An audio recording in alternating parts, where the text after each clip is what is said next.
На Бусти ролик вышел намного раньше, подписывайся, пока что это бесплатно, ну или твоя мама умрет. Это десятилетие Глории, популярной MMORPG, в которую играет более 130 миллионов игроков по всему миру. В мире киберспорта есть один легендарный игрок, который стоит выше всех остальных – Е-Тю, которого называют богом битвы. Под его руководством команда великолепной эры выиграла 3 чемпионата подряд, но его дни в качестве капитана закончились. В клубе новый игрок Сунь Сян. Он не только становится капитаном, но и забирает аккаунт Осенний Лист, знаменитого боевого мага Е-Тю. Е ставит ультиматум: либо он расторгает контракт и должен публично объявить о завершении карьеры, либо запрет играть на профессиональном уровне или работать с тренером. Он выбирает первое. Покидая штаб-квартиру клуба, его бывший товарищ по команде Мучонг спрашивает его, что он теперь будет делать. Он говорит ей, что отдохнет год, прежде чем вернуться в игру. Проходя мимо интернет-кафе Хэппи, Есю входит и направляется к компьютеру у регистрации, оставив свое удостоверение личности на стойке. Хозяйка Чен Го уже на серии 52 поражений. Е замечает, что она играет в Глории, раздраженная, она встает и уходит, пока кто-то не сообщил ей, что ее учетная запись используется. Поспешив назад, она с удивлением обнаружила, что Есю прервал ее серию поражений за 40 секунд, хвастаясь, что это бы заняло всего 30, если бы его руки не были такими холодными. Она делает вывод, что он должно быть профессионал Е-Тю, единственный член великолепной эры, которого никто не видел лично. Выхватив его удостоверение личности, когда сотрудник пытается вернуть его, она разочаровывается, когда читает его настоящее имя Есю. Есю настоящее имя, Е-Тю никнейм в игре. Е замечает, что они ищут ночного менеджера и просят эту работу. Чен Го соглашается, но только если он сможет победить ее 1 на 1. К сожалению, Есю только что отказался от своей карты учетной записи, а затем вспоминает, как той ночью открылся 10-й сервер и достает карту первой редакции. Чен Го ошеломлена тем, что он играет уже почти 10 лет,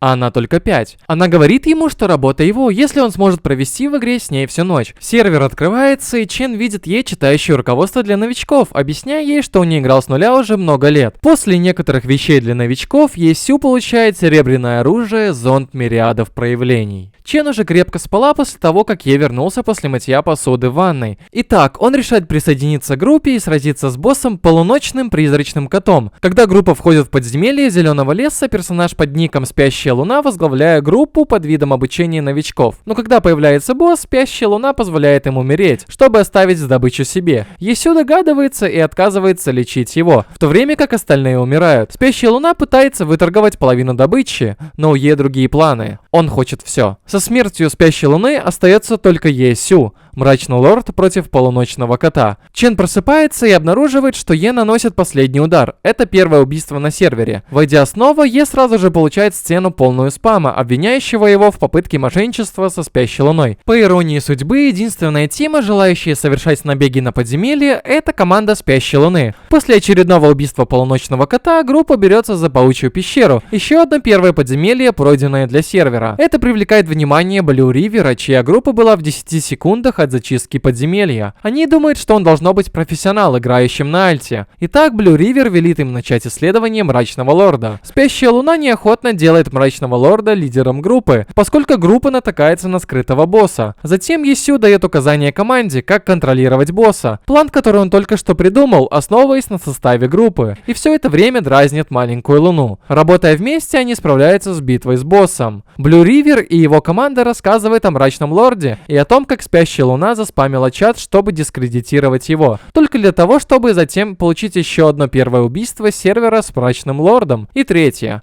поскольку в объявлении подробно описывается их последнее поражение от скрытого босса. Есю проверяет свои сообщения и находит полный экран приглашений друзей из гильдии Blue River и получает сообщение сразу после принятия запроса от Весеннего Снега. Объясняет, что он из гильдии Синий Ручей. Он просит Мрачного Лорда помочь с первой зачисткой Морозного Леса, но он не может достаточно быстро повысить уровень. Поэтому вместо этого они соглашаются на зачистку за рекордное время. За определенную цену, конечно. Е просит все более редкие материалы для крафта. Весенний Снег в шоке, но у него нет выбора, и он соглашается. Проснувшись, Е обнаруживает, что все кафе приковано к телевизору. Великолепная эра выпускает пресс-релиз, в котором объявляет об уходе Е-Тю. И это огорчает многих фанатов. Чен в слезах обвиняет Е в безразличии. Она до сих пор не верит, что он, Е-Тю, безразлично относится к своему уходу. Е-Тю ушел, но Есю все еще здесь. Чен все еще расстроена и отказывается верить Е. Мрачный лорд появляется в подземелье Морозного леса, где его ждут члены гильдии Голубого ручья. Он все еще не специализированный и все еще отдающий команды. Он воздерживается от обсуждения стратегий и требует полной смены партийного состава, если они хотят установить рекордное время. Члены гильдии идут за ним. Блю Ривер начинает злиться, но он также сбит с толку, как и остальные. Мрачный лорд предлагает им провести One Wave Rush. К удивлению, группа думает, что он должно быть шутит. Мрачный лорд окружен мобами. Для него это, похоже, конец.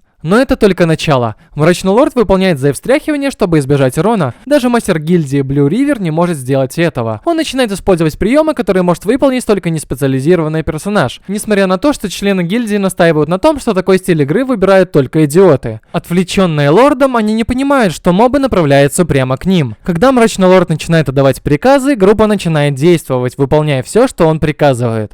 Успех. Они установили новый рекорд времени для Ледяного леса. 20 минут 24 секунды. Блю Ривер, самодовольный своей победой, злорадствует перед другими гильдиями, что Мрачный лорд официально присоединился к Блю Ривер, но только на время прохождения подземелья. Юсю быстро уходят при первой же возможности, к ужасу для Блю Ривер. На следующий день Чен звонит ее подруга Тангроу, и она взволнованно спешит встретить ее, когда она прибывает в город. В кафе Чен просит Танг наконец побить игрока, которого она не может победить. Танг без особых усилий выигрывает матч. Е замечает, что у Танг высокий APM. APM — это количество действий в минуту. Е становится как вкопанный, когда Танг говорит, что считает игру слишком простой. Чен хочет, чтобы Е и Танг сыграли 1 на 1. Е пытается сделать его интересным, делая небольшую ставку. Танг явно испытывает то, чего никогда раньше не испытывала. Горькое поражение. Е признает, что у Танг быстрые руки, но высокий APM — это еще не все, что нужно для Глори. Он указывает области, где Тан нуждается в улучшении, шутя, что на это уйдет 100 лет. Но у Тан нет столько времени, и она не может принять шутку. Она продолжает делать ставки, но, похоже, не может выиграть. Ее гордость не позволит ей сдаться. Она теряет не только спички и деньги, но и просит у Чена славный счет, обещая победить ей, решив вернуть свое доверие. Получив собственную учетную карту Глории, Тан создает своего персонажа Soft Mist, мягкий туман. Почти решив играть не специализированно, как Е, Чен предостерегает от этого, поскольку Е использует оружие, специально разработанное для его неспециализированного персонажа. Вместо этого она решает играть за боевого мага. Е предлагает учить ее, так как он был гидом 9 лет, и она должна знать, что он написал многие гайды на мага. Он компрометирует и обновляет руководство. Е послушивает разговор о диком боссе, появившемся во время курения, Blood Gunner Yak. 3 лучшие гильдии постерегают, чтобы украсть убийство босса, обсуждая возможность объединения, когда полный новичок атакует босса в одиночку. 2 члена группы отстают от него. Сначала он кажется ветераном, пока не совершает несколько досадных ошибок новичка. Появляется Мрачный лорд, спасая нуба, вторжение булочки, приготовленной на пару. Это его ник, и я буду звать его коротко Булочка. И прося присоединиться к его группе. Следуя инструкциям Мрачного лорда, группа быстро набирает обороты, учась сотрудничать. Земля кладбища начинает открываться, когда 100 зомби поднимаются из своих могил. Члены гильдии в шоке, и Мрачный лорд, должно быть, нанес комбо из 200 ударов, чтобы босс пришел в ярость. Есю говорит им игнорировать гильдии и бежать. За ним следует Булочка и другие нубы, забрав с собой босса. Как только они сбегают, Слипи Мун и 2 его товарищей по гильдии Полнолуния приходят на помощь. Другие гильдии слишком медленные. Система сообщает, что первое убийство Бладганнера Яга достается Мрачному лорду и его команде. Голубой ручей отправляет Есю запрос на добавление в друзья и умоляет его снова пройти Морозный лес вместе с его гильдией. Отказавшись от предложения, Е упоминает, что у него назначена встреча с конкурирующей гильдией Амбиции Тирана. Вставая за компьютера, звучит еще одно объявление. Превосходная династия держит новый рекорд Ледяной лес.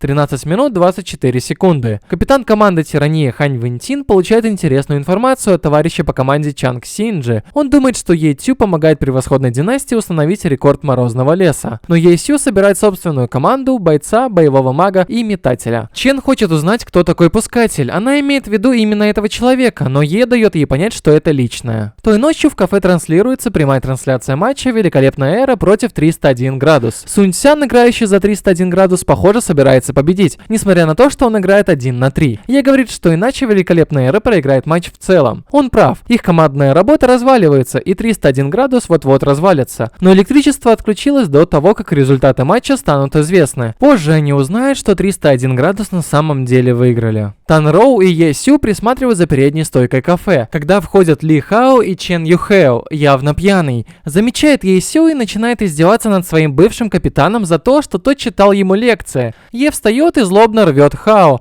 указывая на все его неудачи как игрока, прежде чем выгнать их, имея в виду вывеску, в которой упоминается право кафе выгонять пьяных посетителей. Вернувшись на 10-й сервер, собираясь за пределами Ледяного леса, готовясь к забегу, элементалист из клана амбиций тирана, Крафт Ловер, встречается с Мрачным Лордом, Булочкой и персонажем Мягкий Туман. Он удивлен, ведь в группе есть 2 новичка. Перед входом появляется пусковая установка, очищающий туман, чтобы завершить вечеринку. Любитель толпы не может поверить, насколько высокий APM у новичков. Ситуация начинает казаться странной, когда очищающий туман использует доставочный пистолет, профессиональный прием пусковой установки, что привлекает внимание любителя толпы. Он начинает подозревать игрока, стоящим за женским персонажем из лаунчера. И он будет прав. В комнате с изображением Е Сю еще 2 человек сидит Су Му Чонг, его бывший товарищ по команде Великолепной Эри и профессиональный игрок в лаунчер. Е Сю говорит Му Чонгу не использовать профессиональные приемы для сохранения своей анонимности, а любитель толпы отмахивается от этого. Зачем превосходной Эри помогать тираническим амбициям? Е Сю был на волосок от раскрытия. Направляет Анна тренироваться в морозном лесу и Булочку на пару, чтобы сосредоточиться на оборудовании. Е Сю готовит свой зонд мириадов проявлений. Все они готовы снова запустить ледяной лес,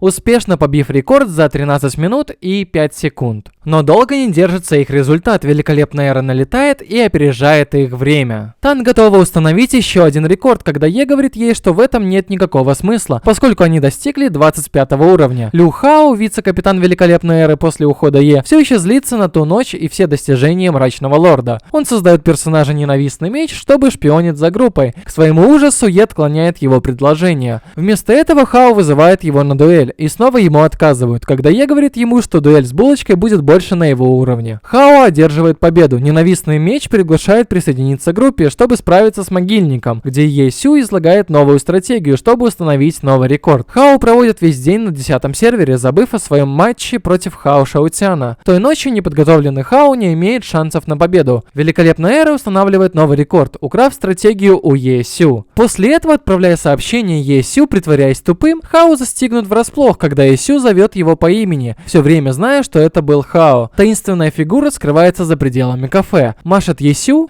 указывает жестом обойти здание сзади. Когда они остаются одни, фигура оказывается Хуан Шаутяном, вице-капитаном Синего Дождя, также известным как Святой Меч. Войдя в систему как Текучее Дерево, Хуан присоединяется к группе, чтобы обсудить новую стратегию, чтобы побить рекорд Могильника. Они собираются заманить врагов в ловушку в скале, сэкономив им драгоценные секунды. С помощью Хуанга и нового оружия, которое они получили во время забега с Хао, Е Сю уверен, что они смогут побить рекорд. Они присоединяются к гильдии Голубого Ручья, готовясь к побегу в подземелье. Мрачный Лорд, Очищающий Туман, Мягкий Туман, Булочка и Текучее Дерево установили новый рекорд Могильника – 16 минут 24 секунды. Хуанг задается вопросом, почему Е Сю ушел в отставку? Ответ прост – из-за Му Ченга. Она расторгла бы свой контракт за 1,5 года до конца, поэтому ей не вернется, пока не истечет это время. В групповом чате лидеры гильдии Голубой Ручей и амбиции Тирана обсуждают новую разработку на 10-м сервере. Их смущает избыток анонимных опытных игроков. Лидер Травяного Сада молчит, когда Е Сю тренируется с Таном, Булочкой, Сонной Луной и 7 полями. Они чувствуют, что кто-то наблюдает за ними. Это Семя Подорожника, лидер Травяного Сада. Он начинает штурм партии с Булочки, и даже APM Мятного Тумана не могут его удержать. Мрачный Лорд атакует и застает его врасплох, отбиваясь от нападавшего. Е Сю считает, что это мог быть не настоящий Семя Подорожника, а кто-то, управляющий его персонажем. И это был Вань Ди, капитан команды Крошечная Трава. 5 лучшим персонажам дается 5 титулов: Бог Битвы, Король Боев, Святой Меч, Великий Стрелок и Маг, которые зарезервированы для Вань Ди, игрока, а не персонажа, потому что его боевой стиль эксцентричен и непредсказуемый. Вань Ди велит Гао Инзе дать остальным членам резервной команды новые учетные карточки, приказывая им убить Мрачного Лорда. Они намеревались найти его в пустынных землях. Облачные небеса и пепельный мур бросаются в атаку на Мрачного Лорда. Используя Зев-встряску, он уклоняется от обоих, в результате чего один из них попадает в своего товарища по команде. Мрачный Лорд жонглирует облачными небесами, используя исчезающий шаг, поэтому он не может двигаться, постоянно атакуя слепой зоны противника. Вань Ди появляется вместе с остальными участниками Крошечной Травы. Капитан провозглашает новый режим тренировок. тренировок. Убить босса Мрачного Лорда, сильнейшего босса в славе. Увидев, как играет Мрачный Лорд, капитан Крошечной Травы на 80% уверен, что за персонажем стоит никто иной, как Е Тю. В последующие дни гильдия Крошечной Травы продолжает безжалостную атаку на Мрачного Лорда. Наконец, получив достаточно, Мрачный Лорд бросает вызов всей команде Крошечной Травы, чтобы сразиться с ними одновременно. Просив, сражались ли они когда-нибудь с настоящим неспециализированным персонажем. Они клюют на приманку и нападают сразу. Но у Есю другие планы. Он уклоняется от их атак и убегает. Они следуют за ним только для того, чтобы увидеть, как он спрыгивает со здания и выходит из игры. Мягкий туман прерывает напутствие капитана Вана, но вместо голоса Тана они слышат Есю через микрофон. Е бросает им вызов на битву на арене. У него есть только одно условие. Сначала они должны победить Тан Роу. Тан проигрывает битву с профессиональным игроком, но теперь она более решительная, чем когда-либо, и отказывается сдаваться. Они направляются к арене, где Есю заставляет их поставить на бой список редких материалов. Он быстро избавляется от первого противника Гао Инза. Между тем, Тяо и Фаню требуется почти 3 минуты, чтобы победить Тана, что провоцирует капитана ругать его, говоря ему, что он недостаточно быстро прогрессирует. Есю спрашивает Тяо и Фаню, почему он играет за ассасина, предлагая вместо этого попробовать играть за призрачного клинка, так как это лучше подходит его стилю игры. В то же время капитан Ван отводит мягкий туман в сторону, чтобы поговорить. Теперь это Мрачный Лорд против Огненного Пламени, персонажа Ванга. Пока бушует битва, Е сбивает столб, который создает вокруг арены огненное кольцо. В ответ Ван переключается на использование льда. Их APM продолжает увеличиваться, поскольку они безжалостны по отношению друг к другу. Победа так близка. Никто не может предсказать, кто выиграет. Это ничья. Ни один не побеждает другого. Тан ловит Е перед сном и задается вопросом, на что похожа профессиональная игра. Она признается, что Ван пытался завербовать ее, но она отказалась. Е спрашивает, нравится ли ей Глори. Если да, то все равно, профессионально играть или нет. Когда Тяо оказывается один, он создает нового персонажа под ником 1 дюйм пепла, призрачного клинка. На следующий день в кафе заходит молодой человек с длинными светлыми волосами. Думая, что он гангстер, Чен чуть не выгнала его. Он спрашивает, есть ли поблизости Мрачный Лорд, представляясь булочкой. По 10-му серверу ходят слухи, что гильдия Полнолуния заплатила Мрачному Лорду только 4 части Алой Луны, чтобы установить рекорд подземелья. Все лидеры гильдии начинают предлагать Мрачному Лорду сыграть за них, но Есю отказывается, выполняя свое обещание. Гильдия Полнолуния устанавливает новый рекорд пустынных земель. Когда на карту поставлена репутация 3 основных гильдий, Голубой Ручей отправляется в Небесные Владения, чтобы поговорить с лидером гильдии Меняющейся Весной. После некоторых дебатов они приобретают новые карты учетных записей для членов Небесных Истребителей, чтобы побить рекорд. После дня, проведенного на рынке за снаряжением, Есю, Тан Роу и Булочка собираются в пустынных землях. Они чувствуют, что кто-то за ними наблюдает. Булочка бежит вперед, чтобы противостоять им, но встречает 1 дюйм пепла, нового призрачного клинка Тяо, который радостно приветствует Есю. Персонажи без гильдии внезапно устраивают засаду на группу, пока 3 основные гильдии наблюдают со стороны, не принимая участия в нападении. Группе удается отразить их атаки, несмотря ни на что, но нет времени для празднования, так как мастер клинков Тополь Бич устраивает еще одну засаду.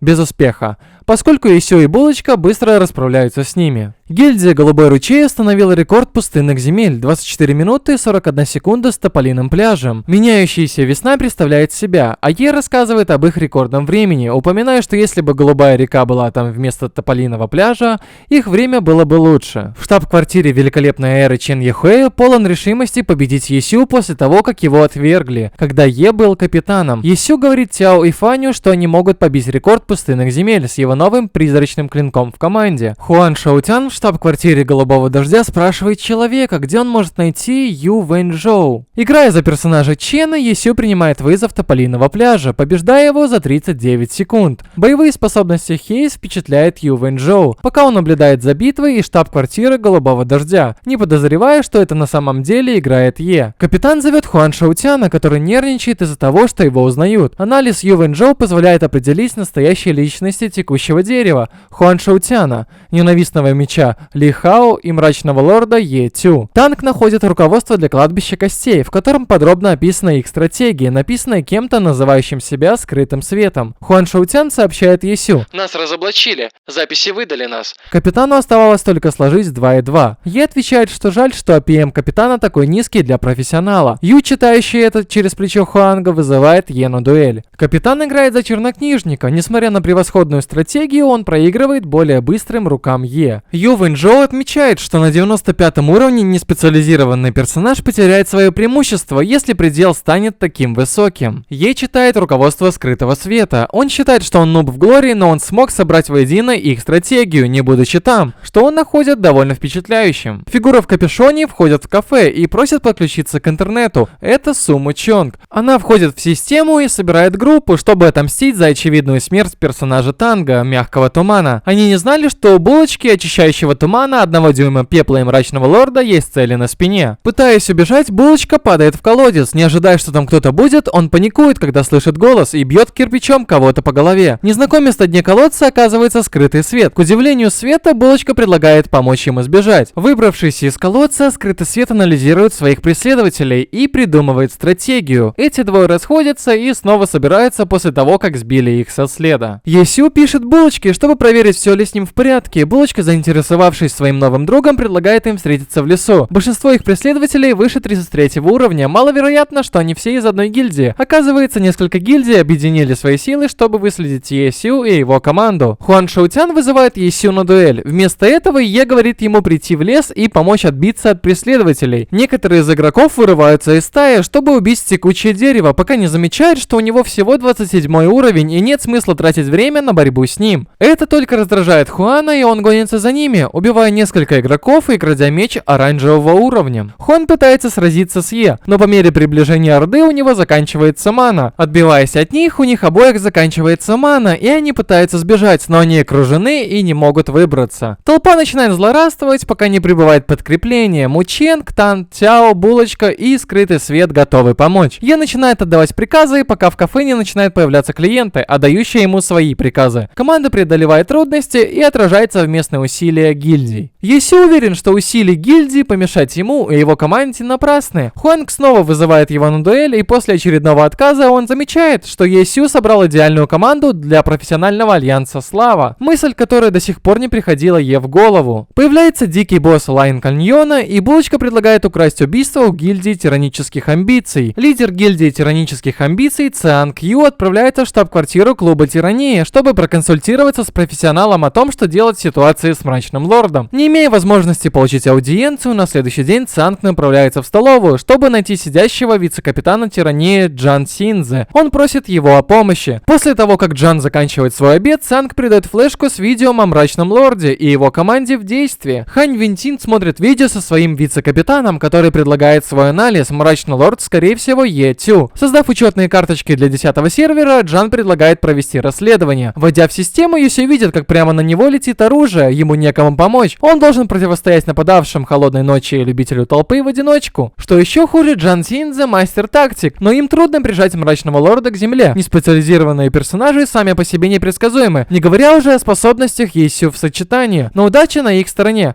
Хань Винтин появляется, чтобы сразиться с Есю. Бой лишь подтверждает подозрение капитана. Мрачный лорд — это Е Тю. Хан в ярости и начинает забивать Е вопросами. Почему вы ушли на пенсию? Вы забыли наши общие идеалы? 9 лет назад в Конже бушевала битва в Глории. Встретились два лучших игрока соперника. Один осенний лист и пыль пустыни. Непобежденные и печально известные. Вскоре после этого каждый из них подписал контракт с разными профессиональными командами. Это финал. Хан и Е сойдутся в первом в истории чемпионате профессиональной лиги Глори. Превосходная эра выходит на первое место. Есю побеждает Хань Вэньтина, выводя свою команду на вершину профессионального альянса славы. Почти 9 лет спустя они снова встречаются, но на этот раз никто не выигрывает. Бой заканчивается после того, как Есю обещает вернуться на профессиональный уровень, ну а Хан будет ждать его. Вернувшись в кафе, Чинго раздает свою последнюю покупку. Есю надевает новую форму Team Happy, готовая вернуться в Глори. Ну а на этом все, ставь лайк, иначе твой компьютер